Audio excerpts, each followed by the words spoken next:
Campus is going to shut down and we cannot do our research anymore. I was so frustrated. Unexpected, I guess that would be the only really way to explain it.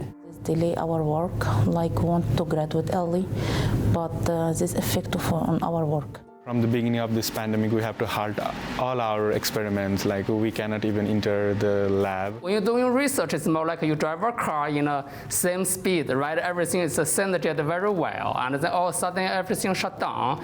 You completely stop your car. When you restart that, it takes a bit while for you to get that speed, everything get back to normal. The week before everything shut down, and I was in the middle of it's like an extended time course where it's kind of like a week-long experiment that you can't stop. Like it just has to keep going and going. I kept working on it, and it was that day that they shut things down at Friday at 2 p.m. and I was still in this Delta Vision room.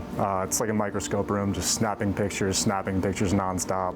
So when the lab shuts down, there are experiments that you have to completely restart. There are things that you can freeze down, you can put a pause, but it affects the outcome. So you're doing something in continuity.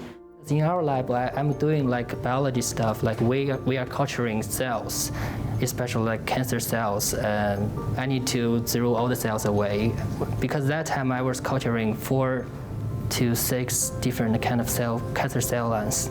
Yeah, I mean, you could still read at home. So what I started doing is reading on just like what I could do on the computer, like computational stuff, data language, like R programming, and something that I can actually do at home.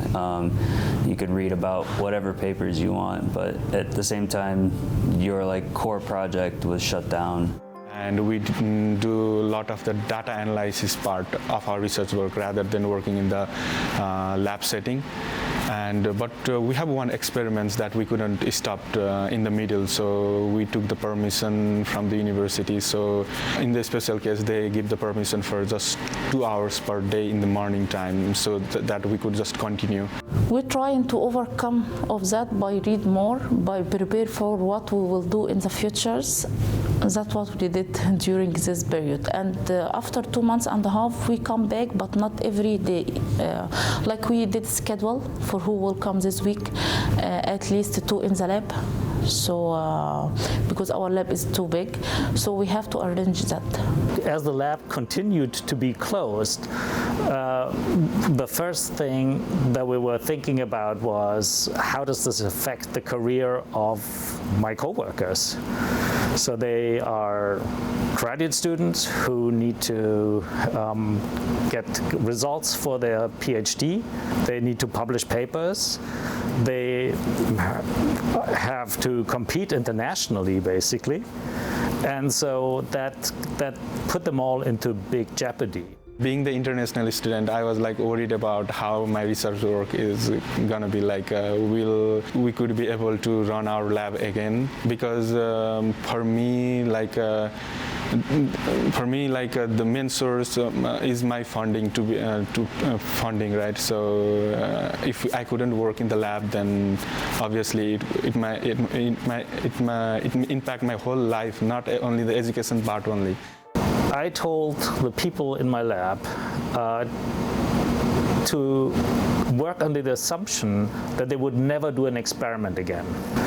And they should write a paper that summarizes all their findings up to this point to make something that could potentially be published. I was blown away by the people from my lab because everybody responded to this call and everybody wrote fantastic papers. As a scientist, you constantly have to adapt.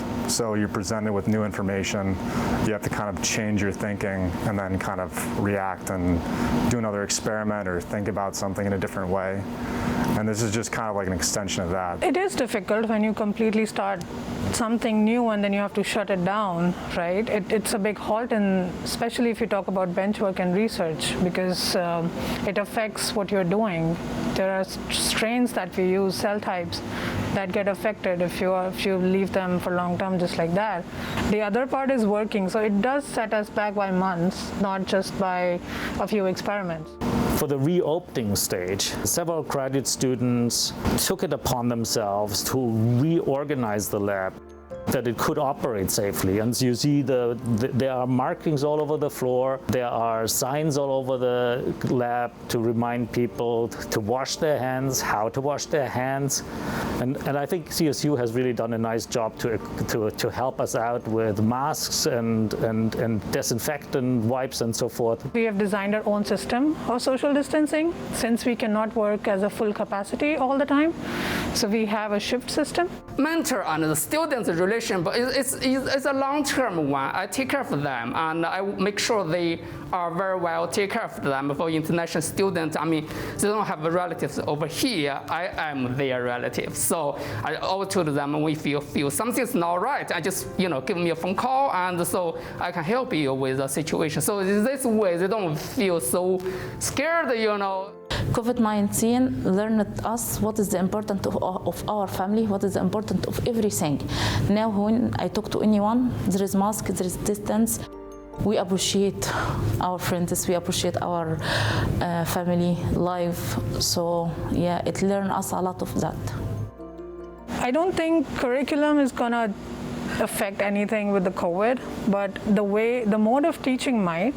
So as of now, given the current status of COVID in US and around the world, if we can stick to remote ideas or remote classes where in-person teaching is not necessary, it's not just because students are not getting on campus, it is frustrating, but we have to look at the point of teachers also, right? They are old and they're senior to us, so it's a point of their safety too. We are looking forward to bringing the undergrads back into the lab, because one of our most important missions at CSU is to bring undergrads into an environment where they can actively participate in a research project.